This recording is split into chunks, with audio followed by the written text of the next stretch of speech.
Oke, punten ya. Saya mau mengawali ini dulu karena maaf nih. Ibu bapak pernah dengar kata gini nggak? Man arafah nafsah faqad arafah rabbah. Pernah dengar nggak? Wah, kalau udah 87 pengajian nggak pernah dengar ini mah kebangetan aja. Siapa mengenal dirinya pasti mengenal Allah. Oke? Siapa mengenal apa? Pasti mengenal. Meskipun terminologi yang dipakai kata itu namanya Rob. Ibu kalau baca Anas ada 3 terminologi Allah yang berbeda di situ, betul nggak? Gini tapi mukanya tuh gini, bener sih, tapi apa ya?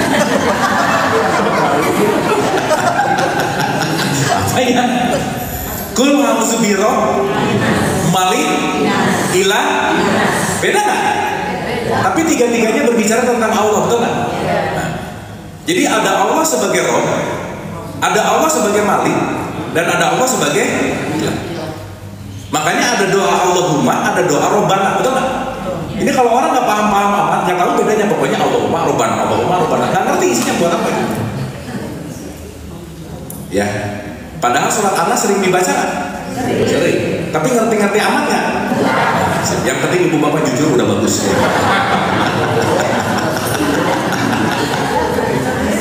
Ya pokoknya ya, rumus hidup tuh sederhana gini loh Pak. Sebanyak-banyak yang kita tahu, lebih banyak yang kita nggak tahu gitu. Jadi kalau udah sadar kita banyak nggak tahunya, nggak usah sok tahu, nggak usah menyalahkan, nggak usah menilai. Jangan-jangan yang kita salahkan kitanya yang belum paham. Nanti ngomong, oh ini paham baru, ya kamunya yang baru paham gitu misalnya. Ya kan? Karena masyarakat punten ya. Jadi fakta nomor 1, kita ranking Islaminya nggak bagus-bagus amat. Fakta nomor 2, punten nih. Punten bisa. Di tahun 2022 Indonesia dinobatkan sebagai netizen paling tidak beradab se Asia Pasifik. Karena cuitan di sosial medianya kasar.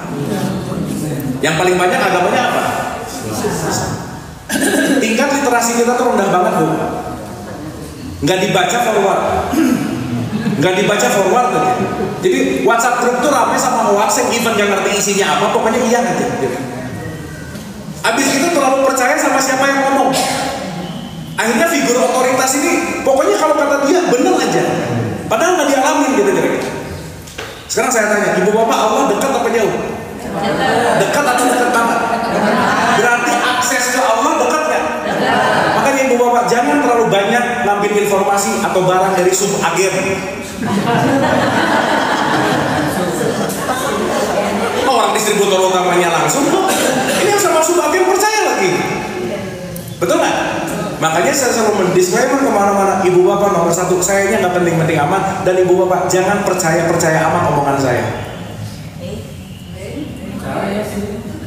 Kenapa? Karena saya hanya memberikan informasi, ibu bapak percaya kalau ibu bapak sudah mengalami. Betul nggak?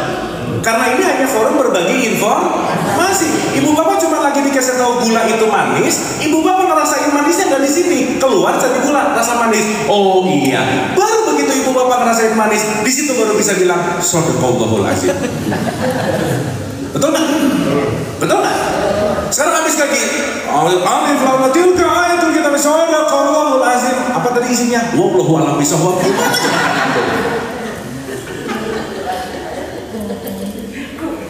Betul kan? Sip? Jadi apa ya? Kebenaran sejati adalah sesuatu yang dialami, bukan diketahui. Ibu bapak sekarang ngomong sabar, pulang dari sini masjid ini belum jadi orang sabar, belum. Jangan sampai aduh aku belajar sabar barusan kayaknya aku udah sabar, belum. Karena ibu bapak kalau mau jadi orang sabar harus ketemu orang nyebelin, udah gitu. Betul nggak? Berarti yang sering pengajian udah sore-sorehan belum? Orang latihan. Sore-sorehannya selesai ini gitu maksud saya. Sampai sini oke? Jadi kita nggak bisa ngecap orang ini soleh gara-gara rajin ngaji, rajin sholat, rajin ke masjid, belum tentu. Karena value seseorang untuk husnul khotimah tidak terletak pada identitasmu, tidak terletak pada tubuh fisikmu, tapi terletak pada kulun nafsin zaikatul maut. terletak pada nafsnya. Nafs itu apa Bu? Pak? Iya. Beda-beda gini, jawabannya gimana sih? Mau jawab gimana? Nafs itu artinya jiwa. Maka nafs yang rendah disebut, makanya nafs. Berarti punten nih, mohon maaf nih, kalau kita semua mau husnul khotimah, yang diolah kalau nafsnya nggak pernah diregulasi, nggak mungkin husnul khotimah. Sekarang saya tanya, husnul khotimah ini nanti atau sekarang?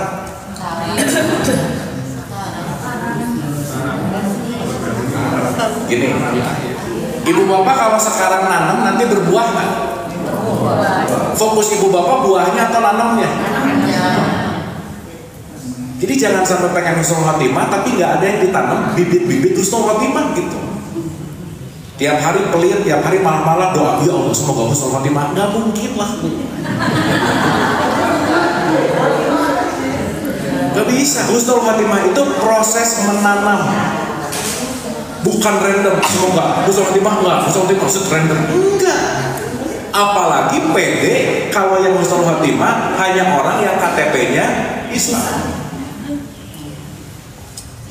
Karena urusan di hadapan Tuhan, urusan di hadapan Allah, gak ada kaitannya hanya dalam konteks yang namanya identitas. Betul nggak? Contoh. Kalau orang identitasnya Islam, saya sebut gula. Ibu bapak kalau nyari gula, yang ibu bapak cari gulanya bukan manisnya. Karena value-nya gula adalah manis. Betul? Kalau gula nggak manis, ibu bapak nggak akan beli, betul nggak? Iya dong.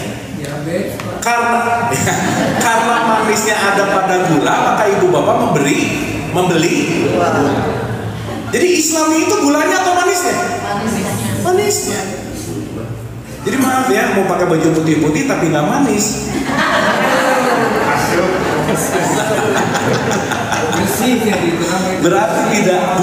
Berarti value-nya tidak terletak pada kemasan. Sip, sampai sini? Oke ya. Nah, sekarang kita mulai dulu begini, Bu Bapak, punten nih. Kullu nafsin za'iqatul maut. Setiap yang berjiwa akan mengalami mencicipi maut. Maka konteksnya adalah ketika kita mau husnul khotimah, ingat ya, husnul khotimah itu ibu bapak nggak usah nyari dalam konteks nanti. Kenapa? Karena husnul khotimah ini apa Bu Pak? Ibu bapak kalau di pekarangan rumahnya pengen ada jeruk, ibu bapak mikirin jeruk nggak? Jangan. Cari bibit, cari pupuk, tanah, kasih air, betul nggak? Jeruknya muncul nggak? Berarti pertanyaannya, kalau mau husnul khotimah, sibuk sama husnul khotimah atau sibuk sama pupuknya? Sibuk sama husnul khotimah atau sibuk sama prosesnya? Karena kenapa? Hasil mah nggak penting, Bu. Betul nggak? Karena setiap hasil tergantung apa yang ibu bapak tanam. Karena salah satu hukum semesta, kalau kita bicara, semua yang datang ke kita tergantung dari apa yang kita undang. Itulah disebut hukum tabur tuai. Hidup ini adalah konsekuensi. Nah sekarang saya tanya, berarti husnul khotimah ini konsekuensi kan? Iya. Iya. Konsekuensi kan? Perlu ibu cari husnul khotimahnya? Enggak. Ibu cari proses nanamnya gimana? Oke sampai sini? Oke sampai sini? Nah. Sekarang saya tanya, berarti kalau kita bicara tentang kejiwaan dan nafs ini, punten ya ibu bapak ya, penilaian kita di hadapan Allah nggak ada kecuali satu, outputnya adalah akhlak. Betul nggak? Makanya di awal tadi kamu romantan, kenapa kamu ngomong sesuatu nggak dikerjain, ngomong sesuatu nggak dikerjain? Coba ibu bapak kebayang nggak orang yang sholat yang ngerti yang diomongin, dia kebanyakan dusta loh. Contoh, Allahu Akbar, inna sholati wa nusuki wa mayaya wa mamati lillahi rabbil alamin. Dari situ aja dulu. Waktu sholat ngomong, ya Allah, inna sholati sholatku wa nusuki ibadahku, wa mahya wa mamati, hidup dan matiku hanya untuk Allah. Betul nggak? Dari situ kita mau menyatakan, ya Allah terserah engkau, betul nggak? Tapi selesai sholat, ya Allah sebaiknya ya Allah. Ya betul nggak? Ini tahajud tujuan utamanya menyukseskan proyeknya dia gitu. Jadi tahajud untuk siapa? Kepentingan nggak? Padahal kalau kita ini hidup dan diciptakan, kepentingan kita untuk yang menciptakannya. So, ibu bapak bikin Indomie dienak-enakin, buat yang bikin nggak? Iya, bukan buat si Indomie, betul nggak? Berarti kita melakukan sesuatu untuk yang menciptakan nggak? Iya.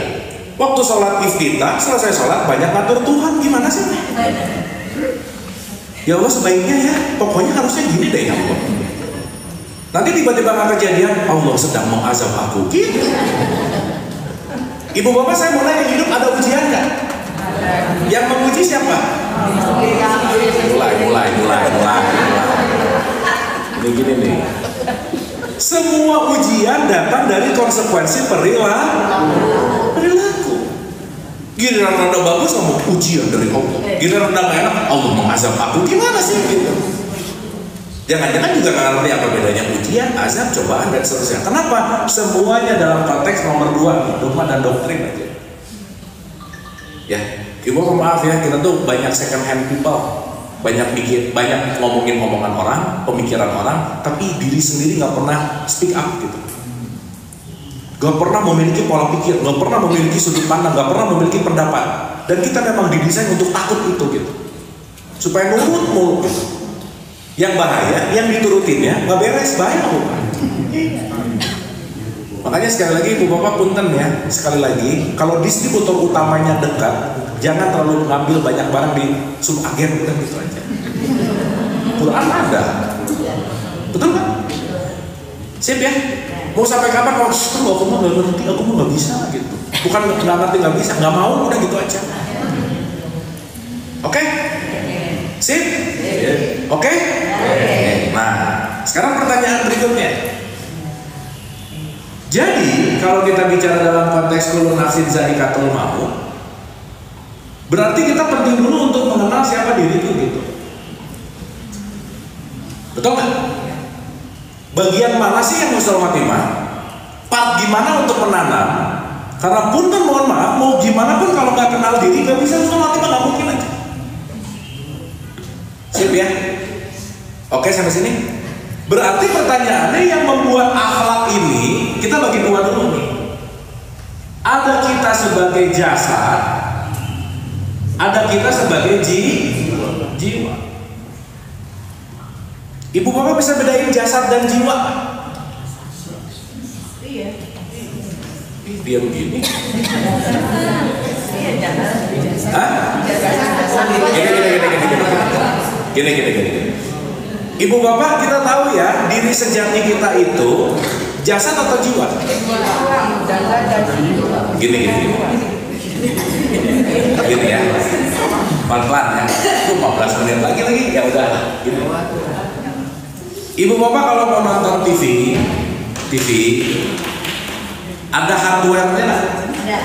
Ada perangkat kerasnya nggak? Ada. Ibu bapak mau punya perangkat keras, let's say ibu bapak mau nonton apa? Netflix misalnya, atau apapun lah terserah. Harus punya programnya nggak? Ibu bapak mau punya handphone, cuman punya handphonenya aja, nggak ada iOS-nya, nggak ada Android-nya, nggak bisa nyala, betul nggak? Kalau ngomongin TV, kalau nggak ada programnya nggak bisa nyala, betul nggak? Berarti harus ada hardware, harus ada program. Sip? Kalau salah satunya nggak ada, bisa nggak? Nggak bisa. Berarti dua-duanya harus ada nggak? Kita juga sebagai manusia begitu nggak? Iya. Jadi yang paling menentukan ibu bapak nonton TV, yang mana?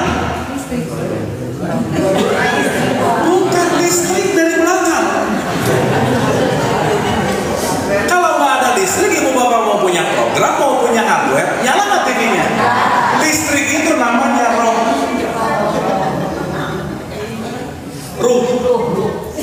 1785 misalnya, 32 ayat 9 misalnya, 4252 misalnya. Nah, berarti ada berapa partikel kita? 2. Iya. Lagi. Jasad juga. Gini. Ibu bapak bisa dengerin suara saya ngomong gara-gara ada mic-nya nggak? Ya. Ini kira-kira hardware nggak? Tapi dia bisa nyala karena dicolok apa? Berarti inti dia hidup karena ada apa? Berarti harus ada komponennya nggak? Ada. Itu jiwanya. Harus ada wadahnya. Nah, sip? Oke? Nah, yang diridhoi oleh Allah, kalau yang ngomongnya A keluar, nah berarti ini diridhoi nih. Kenapa diridhoi? Saya ngomong B, dia ngerjain B. Nah. Sekarang kalau saya ngomong A, dia keluar B, ibu bapak kabur pasti.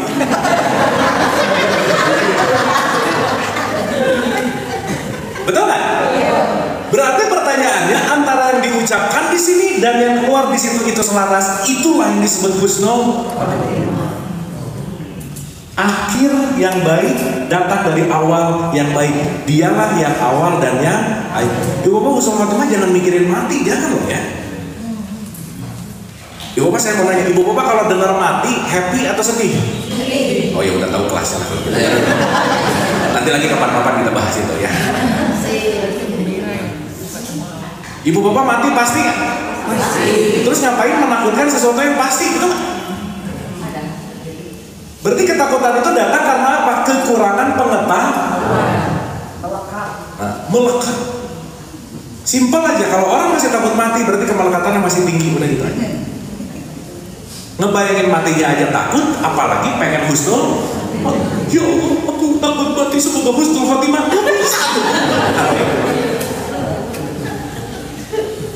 Betul nggak?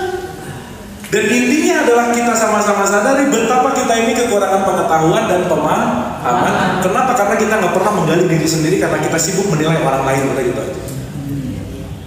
Semakin kita sibuk keluar, kita nggak punya waktu untuk ke dalam. Padahal intisari hidup kita tidak di luar tapi di dalam. Betul nggak? Sip sampai sini? Ibu bapak sampai sini udah ada sesuatu yang didapat belum? Ya. Ada ya? Sip ya? Paham atau puyeng?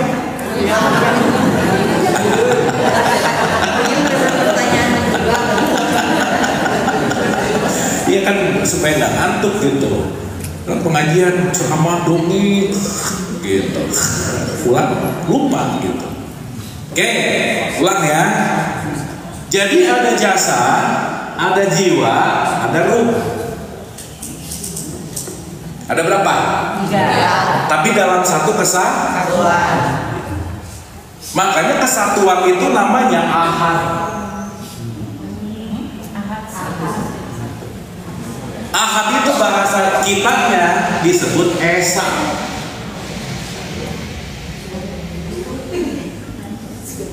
Berarti Allah itu satu atau esa?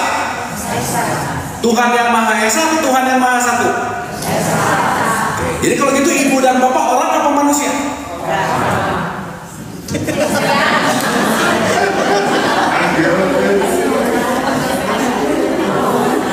Ya. Jadi maaf ya, kalau di surat 32 ayat 9 aku tiupkan percikan ruhku kepadamu, ini adalah diri yang sejati. Sekarang saya tanya, sifat Allah nomor 1 apa? Itu mah Asmaul Husna. Esa sih. Wujud. Sini mah Nabi Muhammad atau Mas. Kan ada jadinya wujud tidak bako muhalatul. Kalau jadi hafal ya, terima kasih. Ya. Sekarang saya tanya, berarti maaf ya, mau nggak mau suka nggak suka, kita yang sejati ini bukan urusan jasad, bukan urusan jiwa. Berarti jasad kendaraan bukan?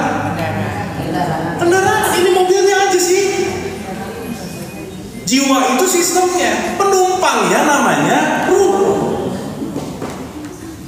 Maka besok yang dikecikutrain, yang dikesirnaragain yang mana? Jasad. Terus yang ilaihi rojiun, yang pulang yang mana? Ruhnya. Betul nggak? Makanya innalillahi wa inna ilaihi, apa artinya?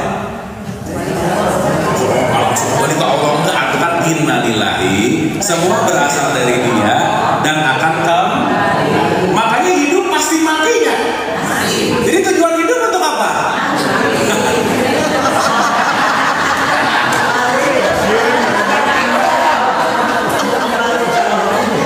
Ibu Bapak, nanti kita ketemu lagi di pertemuan ke-100 aja ya. Bukan untuk masa hidup untuk mati, untuk kembali. Kan kita tuh mau pulang, Bu. Badai UI. Berarti kalau kita mau pulang di tempat yang sementara nggak sekarang? Iya, maka Ibu Bapak nggak usah betah-betah amat di sini. Orang sementara kok. Nah sekarang mindsetnya yang sementara diabadikan, yang abadi dinanti-nantiin gitu. Akhirnya sibuk sama yang sementara. Maka Ibu Bapak punten, mohon maaf, jangan terlalu sibuk mencari sesuatu yang nggak bisa dibawa pulang. Dan ini semua sementara loh. Yang sementara penting banget, yang ujung esensi malah jadi nggak terlalu happening penting gitu. Betul nggak? Maka Ibu Bapak maaf ya, mau punya Lamborghini 10 kek, rumah 10 kek, villa 10, nggak punya nafas, nggak bisa apa-apa. Mau secantik apa, seganteng apa, nggak punya nafas, dikafani, betul nggak? Berarti sang hidup itu tidak terletak, konteksnya bukan ininya, bukan ini, tapi ini. Betul nggak? Nah, orang yang belum mengakses ini itu disebut orang.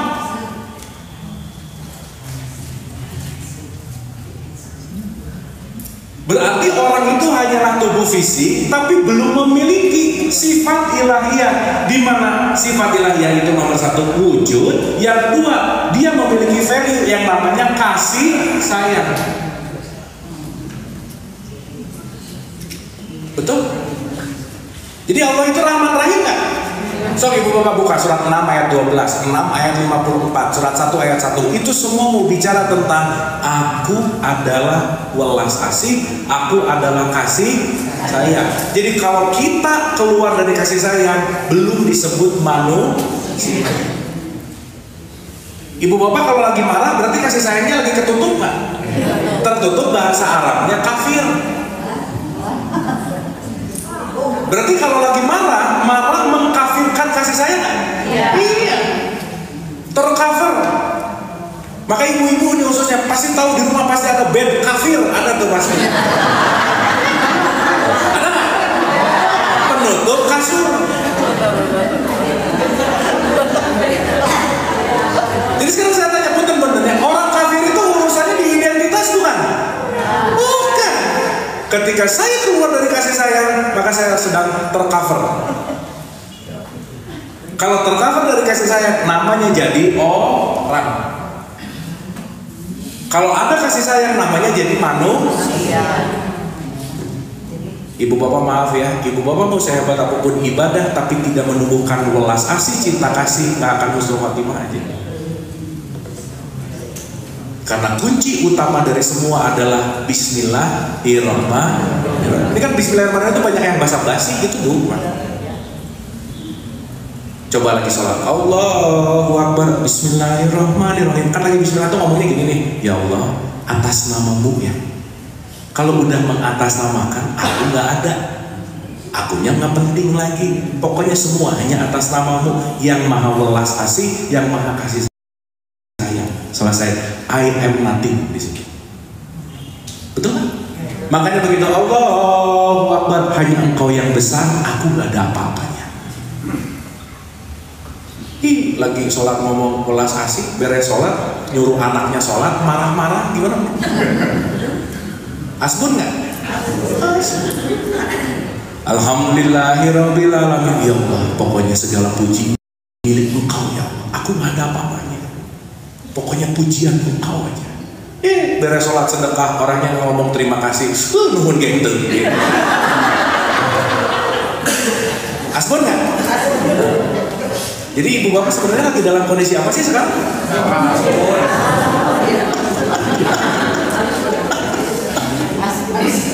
Betul kan? Dan nanti kita mulai menyadari banyak banget yang kita lakukan tanpa sadar. Makanya perlu ada sifat welas asih kan? Gak mungkin jadi manusia kalau nggak ada sifat welas asih. Maka esa itu menyatu. Ibu bapak saya mau nanya, kalau kata depannya pakai ke, itu jadi sifatnya. Ketuhanan artinya apa bu Pak? Sifat esa. Ya gini ya tuh kalau ketuhanan susah. Ibu bapak pernah nggak ngeliat orang lagi marah-marah ini kesetanan, pernah nggak? Udah urusan setan mah pasti cepat aja ya. Ya berarti kalau orang kesetanan kemasukan sifat. Berarti kalau orang ketuhanan kemasukan sifat. Maka sebelum menjadi manusia yang adil dan beradab, nomor satu ketuhanan dulu yang maha esa gitu maksudnya. Karena kamu tidak layak disebut manusia kalau belum sifat welas asihnya mengesa berdiri. Oke kan nih? Maka dulu begitu nyanyi, bangunlah jiwanya, bangunlah badan. Jadi kalau jiwanya nggak beres, badannya ikut nggak beres. Nah sekarang nggak bisa bedain mana badan, mana jiwa, mana ruh.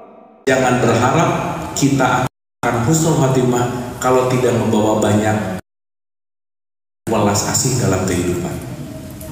Jangan berharap welas asih itu hadir kalau kita tidak melatih diri kita untuk selalu berbasmalah. Ibu bapak maaf ya, jangan terlalu sibuk ngomong bismillah tapi tidak berbasmalah, itu beda loh. Mau minum bismillah, mau makan bismillah, ya boleh bagus sih. Tapi berbasmalah itu jauh lebih penting. Contoh-contoh. Berdoa dan baca doa beda nggak bukan? Berdoa dan baca doa beda nggak? Ibu bapak yang sering yang mana? Dibacain aja, nggak tahu isinya apa. Bunyi, ini kayak lagi tawaf tuh baca, bukunya jatuh stres dia. Tapi apakah dia berdoa? Belum tentu. Betul nggak? Berarti konteksnya adalah tidak terletak dari ucapanmu, tapi terkoneksinya kita kepada diri kita yang sejati. Oke? Sip? Coba kita mau bahas ini, saya perlu sekitar 4-5 jam ke depan. Jadi karena ini perdana, icip-icip dulu. Jadi saya mau straight to the point. Sampai sini oke? Sip ya? Sampai tahapan ini ada manfaat yang bisa diambil Bu? Ada pengetahuan yang bisa diambil? Awas nih banyaknya asbunnya hati-hati. Soalnya saya rata-rata gini, ada pelajaran, banyak gitu. Apa? Cek sadap. Itu latah maksudnya. Nah ya, itu nomor satu, jangan jadi husnul khotimah nanti, tanamlah dari saat ini. Karena Bu, maaf ya, hidup tidak pernah nanti. Ibu bapak nggak akan bisa kabur dari saat ini. Jadi hidup kapan? Di sini sekarang saat. Mari belajar ke tukang angkot. Hari ini bayar, besok gratis. Hari ini bayar nggak? Bayar. Besok? Besok? Dengerin dulu. Ini suka nggak nyampe gini sih, dengerin. Hari ini bayar, besok gratis. Hari ini bayar nggak? Besok? Besok? Karena setiap besok selalu hari ini. Jadi kalau ibu bapak masih berharap semoga nanti kelamaan, nanti mah nggak ada. Surga nanti, neraka nanti, akhirat nanti. Ya oke lah, tapi yang terpenting bukan itu. Karena itu semua tergantung dari apa yang kita tanam sekarang. Apalagi berharap nantinya baik, dari sininya nggak pernah nanam gitu misalnya. Duh ya Allah, nggak ngapa-ngapain nih orang nih, semoga husnul khotimah. Apa yang mau kamu tuai, orang kamu nggak pernah nanam. Betul nggak? Berarti semua ini berkaitan sama orang lain atau diri sendiri? Jadi ibu bapak, kata kuncinya nomor satu adalah penuhi diri dengan welas asih. Jangan banyak menjudge orang, merendahin orang, sesuatu apapun yang konteksnya dah aja, yang membuat kita ada di frekuensi yang nggak baik gitu. Oke sampai sini? Terakhir ya. Nah terakhir Ibu Bapak, ini sering banget saya rasa kalau udah 87 mah udah top lah. Tapi saya pengen ulang lagi gitu. Punten ya Ibu Bapak ya. Karena nanti kata kuncinya ada di jiwa. Ada di mana? Jiwa. Makanya Quran selalu mengajak kita, ya ayyuhan nafsul mutmainnah. Ibu Bapak tahu jiwa itu penglihatan, pikiran. Itu di Quran disebut hati sih. Dan ini Ibu Bapak kita perlu untuk menyadari banyak bahasa Indonesia yang sulit untuk mengekspresikan bahasa Arab memang. Karena nanti kalau kita nggak terlalu hati-hati melihat itu, fuad diartikan hati, kolbu diartikan hati, ulil lub diartikan hati, semua hati. Tapi nanti dia punya perspektif gitu. Contoh-contoh. Maaf ya, ini kalau kita nggak terlalu detail, main iya aja, kita nggak mau masuk ke critical thinking. Contoh-contoh. Ibu Bapak kalau anaknya pengen cantik, memperbanyak surat apa? Bacanya. Cantik. Mariam dulu ya. Kalau ganteng, apal gitu-gitu apal ya. Kalau pengen kaya membaca waki. Padahal wakiah artinya kiamat. Bener nggak ini? Jadi jangan-jangan kita ini kebanyakan ngikutin kebiasaan. Nggak tahu isinya. Soal lagi tahlilan, baca yasin sih, tapi nggak tahu yasinnya apa. Yang penting kalau tahlil yasin. Malam Jumat kafir. Apa isinya? Wallahu alam. Oke? Siap ya? Nah, jiwa itu isinya segitiga, Bu. Saya sering sebut segitiga ini, saya sebut manas. Manas itu pikiran, perasaan, emosi. Jadi saya apapun kita ibadah tapi tidak mengontrol pikiran, perasaan, emosi, udah aja jiwanya kacau. Jadi jangan heran kalau ada orang sholat rajin tapi stres hidupnya, Bu. Iya. Umroh rajin tapi overthinking mulu, khawatir. Kenapa? Karena dia melakukan olahraga tapi tidak mengolah rasanya.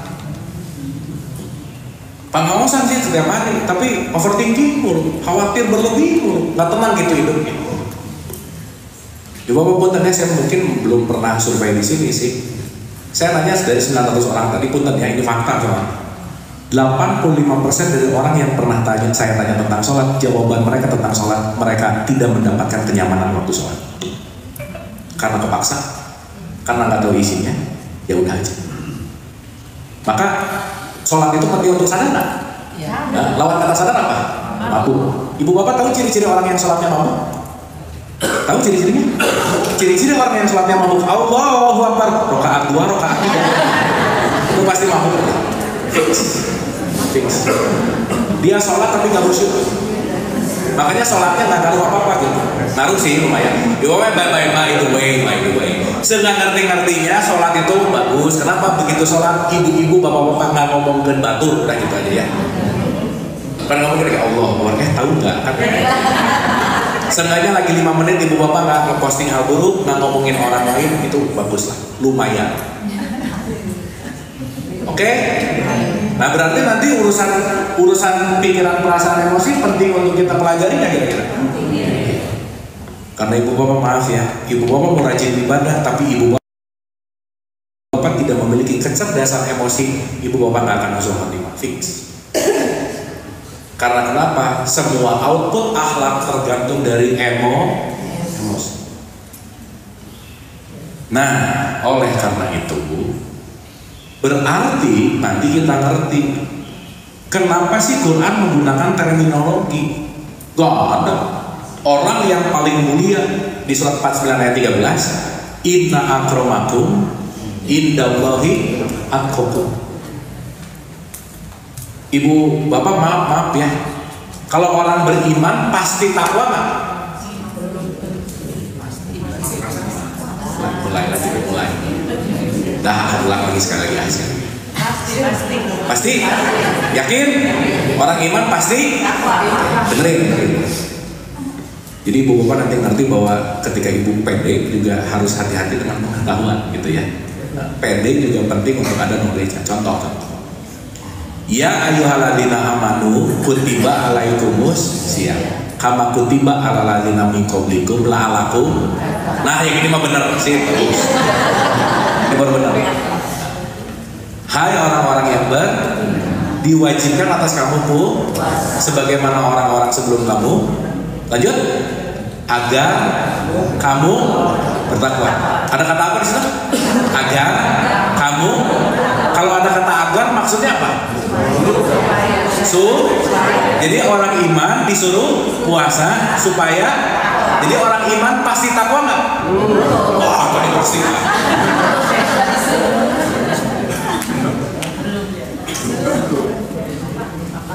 Jadi kalau orang beriman aja belum tentu takwa, apalagi orang yang KTP-nya Islam.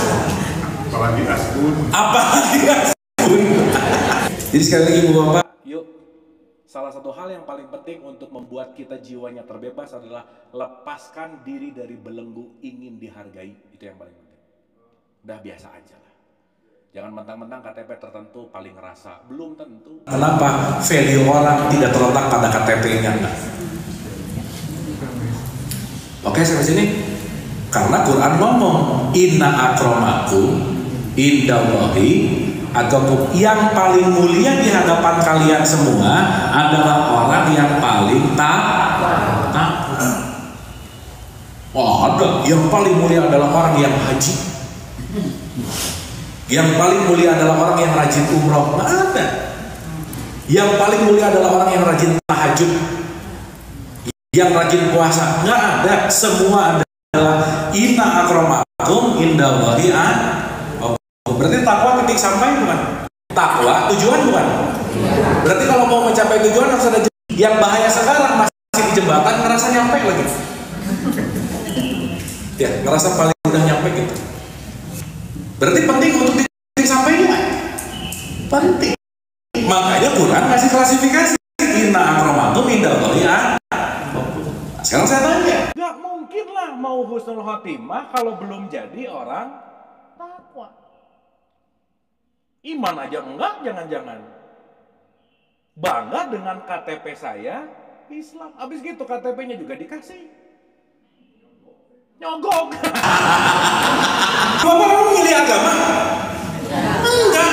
Kalau saya lahir di Vatikan, Bu, saya mungkin jadi Katolik, betul nggak? Iya. Milih agama enggak, KTP dikasih, semua ditempelin, tapi kita nggak ngerti gitu. Betul nggak? Nah, maka kalau kita bicara dalam konteks ini, artinya apa sih? Semua apapun jembatan, titik sampainya adalah kembali kepada titik takwa. Sampai sini oke? Berarti yang paling harus kita ketahui apa? Gimana cara jadi orang takwa? Itu yang penting.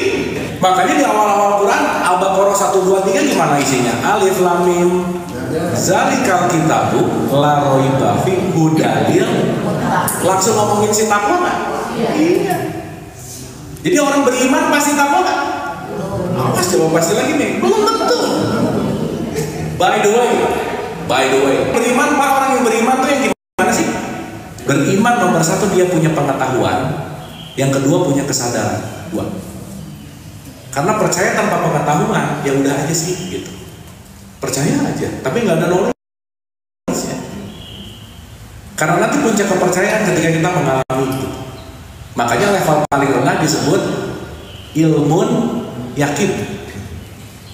Oh, tahu ilmunya. Ibu bapak begitu tahu ilmu sabar, udah sabar tuh.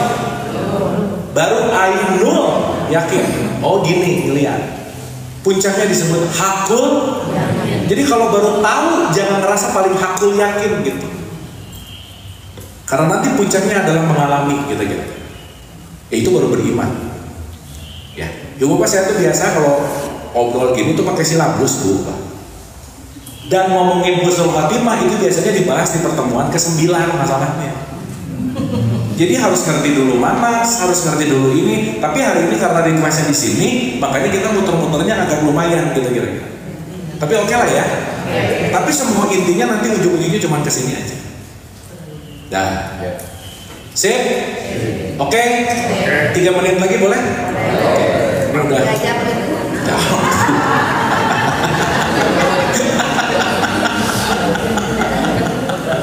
Oke.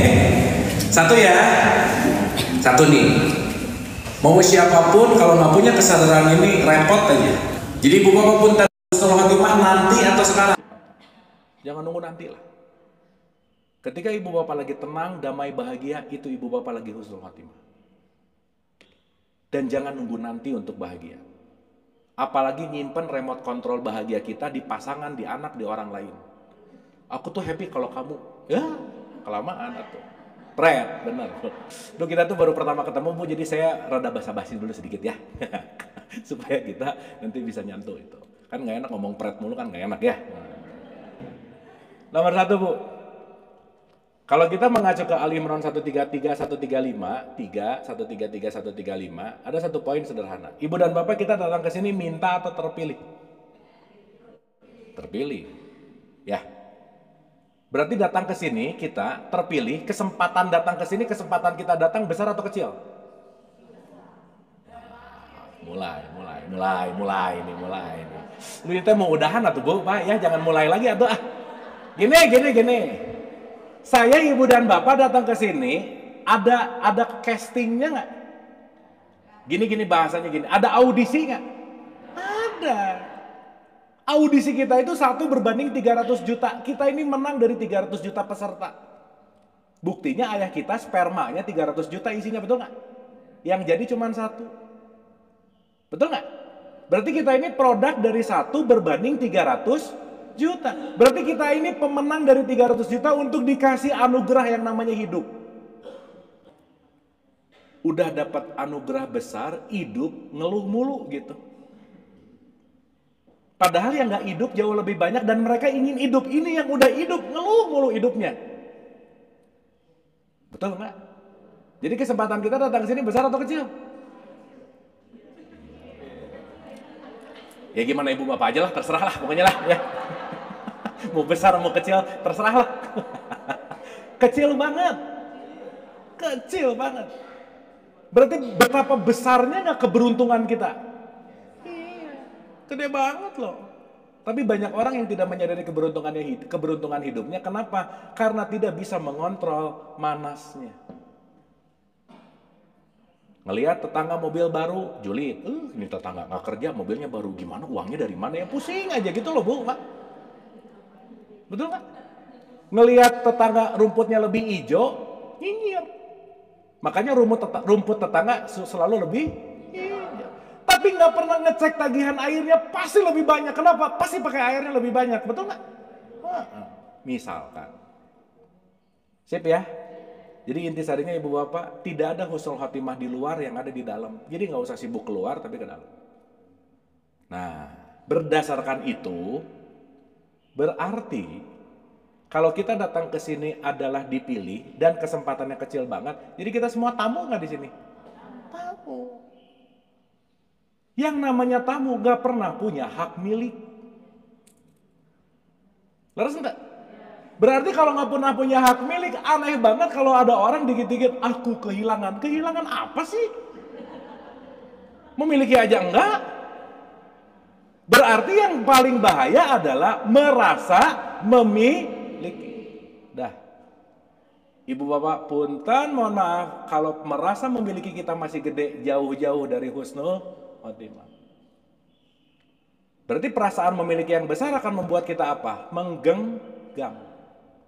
Itulah kenapa sifat takwa yang nomor 1, orang yang takwa adalah orang yang pandai berinfak baik lapang maupun sempit. Bahasa gampangnya orang yang takwa adalah orang yang enggak pelit, udah gitu aja. Jadi kalau sekarang pelit berarti menggenggam. Menggenggam berarti melekat. Melekat berarti jiwanya keos. Maka orang pelit itu hidupnya nggak tenang Bu, Ma. Sip ya. Ada nggak orang yang sholatnya rajin tapi pelit? Jangan banyak, nggak enak. Ada aja, ada. Berarti dia di jembatan muter-muter tapi nggak nyampe, betul nggak? Ya wajar atau sholatnya nggak ngebuat dia tenang. Orang pelit. Sip ya. Jadi maaf ya, musuh dari yang namanya husnul khotimah itu pelit. Udah aja, pelit. Nomor 1 ditanya. Ini makanya ibu bapak punten bisa, mohon maaf ibu bapak nih yang nanti mau punya menantu, cek nomor 1 indikator, tanya kamu pelit nggak, udah gitu aja. So ibu bapak punya menantu pelit, pusing, cobain aja nanti. Makanya ketakwaan itu nomor 1 adalah bersedekah, berinfak baik lapang maupun sempit. Sip? Oke? Jadi kalau pelit, udah nggak usah ngomong husnul khotimah lah. Udah. Yang kedua, orang yang mampu melepaskan, dia akan bisa mengontrol manasnya. Makanya yang kedua di Al Imran 134, orang yang pandai menahan amarah. Anger. Jadi kalau amarahnya nggak pernah dikontrol, ya nggak bisa lah. Berarti kalau sekarang sholat rajin, puasa rajin, haji rajin, marah-marah rajin. Berarti dia tidak bisa mengontrol yang namanya ego. Sip ya? Oke ya? Makanya ibu bapak punten bisanya orang pelit itu sumbu pendek aja. Orang pelit itu cepat marah, cepat khawatir. Kenapa? Megang banget masalahnya. Dan ibu bapak perlu diketahui ya, punten pisan. Kalau kita tidak bisa menahan amarah, katakanlah kita jadi marah-marah mulu.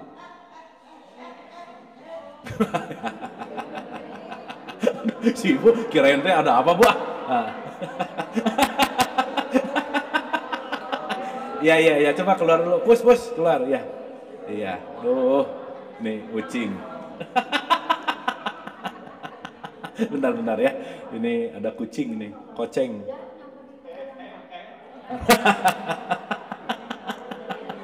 Ya. Nah. Oke. Oh Bu ya, itu wahana untuk kita menahan amarah ya. Oke ya, sampai sini ya. Oke, sekarang saya tanya Ibu dan Bapak punten, ego ada di luar diri kita atau di dalam diri kita? Udah Ibu Bapak, sekarang kalau Ibu Bapak merasa punya masalah besar, punya problem apapun itu, ingat baik-baik bahwa semua masalah manusia bukan di luar dirinya tapi di dalam egonya, titik.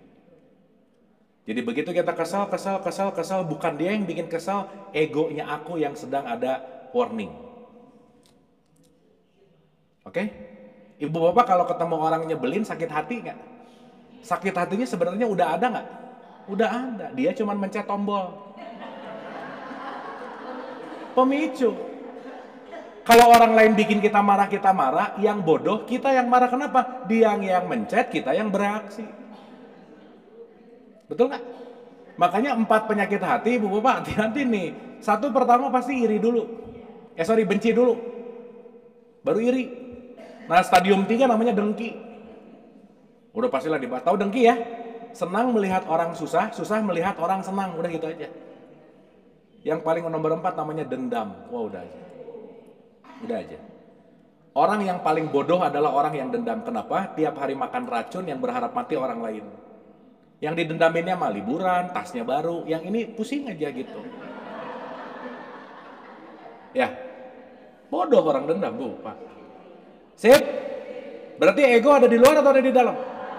Jadi kalau ibu bapak punya masalah, jangan cari jalan keluar, tapi cari jalan ke dalam.